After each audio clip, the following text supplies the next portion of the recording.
ఒక్కసారి ఊహించుకోండి, ఆకాశం మొత్తం రక్తం రంగులోకి మారిపోతే మనం ఉండే ఈ లోకం ముక్కలు ముక్కలు అయిపోతుందని తెలిస్తే ఎలా ఉంటుందో. ఇది సినిమా సీన్ కాదు బాస్, మార్వెల్ హిస్టరీలోనే గుండె ఆగిపోయే రోజు. Hello friends, welcome to Friday comic on channel. నేను మీ రజనీకాంత్. త్వరలోనే అవెంజర్స్ డూమ్స్డే సినిమా రానుంది. అందులో ఉండే కామిక్ వర్షన్ స్టోరీనే ఇప్పుడు నేను కవర్ చేయబోతున్నాను. కమాన్, ఇక టైం వేస్ట్ చేయకుండా పదండి మన ఎపిసోడ్ని స్టార్ట్ చేద్దాం.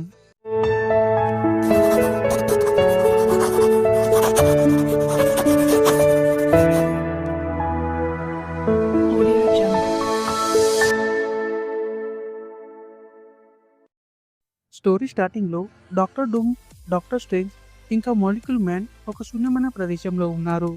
డాక్టర్ డూమ్ మాలిక్యూల్ మ్యాన్ని చూసి మన ముందు ఎవరు నిలబడడానికి ధైర్యం చేస్తాడని అడిగాడు.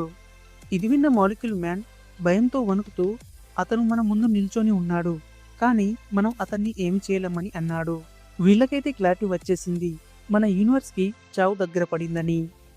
అసలు ఏం జరుగుతుందంటే, మెయిన్ యూనివర్స్కి చెందిన ఎర్త్ 616 ఇంకా వేరే యూనివర్స్కి చెందిన అల్టిమేట్ ఎర్త్ ఒకదాన్ని ఒకటి ఢీకొట్టనున్నాయి. మార్వెల్ యూనివర్స్లో దీన్నే ఇన్కర్షన్ ఈవెంట్ అని అంటారు. మరోవైపు నిక్ ఫ్యూరీకి మెసేజ్ వచ్చింది, ఇంకొన్ని నిమిషాల్లో అల్టిమేట్ ఎర్త్ వచ్చి ఎర్త్ 616ని ఢీకొట్టనుంది.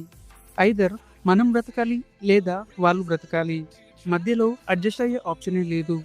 ఖచ్చితంగా ఒకరు పోతేనే ఇంకొకరు బ్రతికుంటారు. ప్రపంచం మొత్తం భయంతో వణికిపోతుంది. సిటీ మొత్తం రచ్చరచ్చ అయిపోయింది. ఆకాశం నుండి పెద్ద పెద్ద షిప్స్ వచ్చి అటాక్ చేస్తున్నాయి.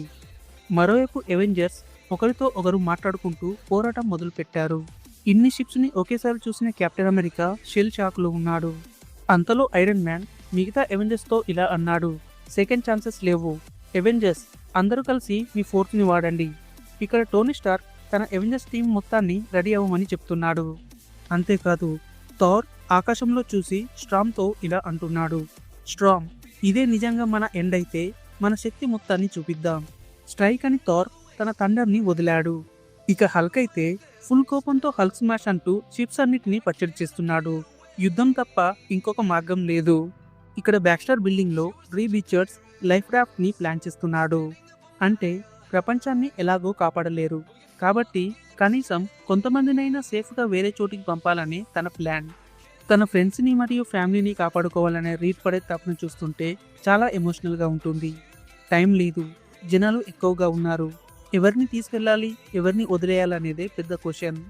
లోకం మొత్తం నాశనం అయిపోతుంటే విలన్స్ మాత్రం బార్లో కూర్చొని చిల్లవుతున్నారు. కింగ్ పింగ్ అంటున్నాడు, హీరోస్ ఎలాగో ఓడిపోతున్నారు, మనం కనీసం చచ్చే ముందైనా పార్టీ చేసుకుందాం. కానీ అక్కడికి ద పనిషర్ ఎంట్రీ ఇచ్చాడు. పనిషర్ వాళ్ళతో ఇలా అంటున్నాడు, మీరందరూ నరకానికి వెళ్లే టైం వచ్చేసింది. ఆ తర్వాత పనిషర్ ఒక్కొక్కరిగా అందరినీ లేపేశాడు. యుద్ధం పీక్ స్టేజ్లో ఉన్నప్పుడు సైక్లాప్స్ రంగంలోకి దిగాడు. వెంటనే తన దగ్గర ఉన్న ఫీనిక్స్ హెగ్స్ని హ్యాక్ చేసి ఆ పవర్ తనకు రాగానే వెంటనే శత్రువులందరినీ గాలిలో కలిపేశాడు. కానీ మల్టీవర్స్ మొత్తం కూలిపోతుంటే ఒక్క పక్షి పవర్ సరిపోతుందా? ఎందుకంటే ఇది సర్వైవల్ యుద్ధం. మరోవైపు లైఫ్ రాఫ్ట్ బయలుదేరుతుంది. కానీ అనుకోకుండా సూజన్ స్ట్రామ్ మరియు పిల్లలు ఉన్న సెక్షన్ కట్ అయిపోయింది. రీడ్ రిచర్డ్స్ తన చేతిని చాచి వాళ్ళని పట్టుకోవాలని చూశాడు. కానీ తను పట్టుకునే లోపే వాళ్ళ ఫ్యామిలీ మొత్తం అంతమైపోయింది. రీడ్ తన ఫ్యామిలీకి వీడుకోలు కూడా చెప్పలేని పరిస్థితి. ప్రపంచాన్ని కాపాడాలనుకున్న మేధావి తన కళ్ళ ముందు జరుగుతున్న దారుణాన్ని ఆపలేక తన ఫ్యామిలీని కూడా కోల్పోయాడు. లాస్ట్కి స్క్రీన్ మొత్తం వైట్గా మారిపోయింది. ఏ ప్రపంచం లేదు, ఏ హీరో లేడు, జస్ట్ వాయిడ్ అంతే. మార్వెల్ మల్టీవర్స్ మొత్తం డిలీట్ అయిపోయింది. కానీ ఆ వైట్ లైట్ మధ్యలో డాక్టర్ డూమ్ కళ్ళు మాత్రం తలతలా మెరుస్తున్నాయి. నెక్స్ట్ ఎపిసోడ్లో మనం చూడబోయే కొత్త ప్రపంచం అసలు మనం ఊహించలేనిది. మల్టీవర్సెస్ మొత్తం నాశనమైన తర్వాత మిగిలిన కొన్ని ముక్కలతో బ్యాటిల్ వరల్డ్ మొదలవుతుంది. ఇక్కడ మన అవెంజర్స్ అందరూ హీరోస్ కాదు. అవును, మీరు విన్నది నిజమే. నెక్స్ట్ పార్ట్లో మీరు చూడబోయే ట్విస్ట్లు నెక్స్ట్ లెవెల్లో ఉంటాయి. ఎర్త్ 616 యూనివర్స్ నుండి వచ్చిన డాక్టర్ డూమ్ న్యూ గాడ్లా ఎలా మారాడు? అసలు ఈ బ్యాటిల్ వరల్డ్ని క్రియేట్ చేసింది ఎవరు? ఎర్త్ 1610 అయిన అల్టిమేట్ యూనివర్స్కి చెందిన కొత్త క్యారెక్టర్స్ ఈ ప్రపంచంలోకి ఎంటర్ అవుతాయి. అలాగే మన ఒరిజినల్ హీరోస్ అందరూ మెమరీస్ కోల్పోతారు. అసలు ఎవరి సైడ్ ఫైట్ చేస్తున్నారో మనకే తెలియదు. ఇలాంటివి ఇంకా చాలా ట్విస్టులున్నాయి. వెల్ గైస్, ఇక్కడతో ఈ ఎపిసోడ్ని ముగిస్తున్నాను.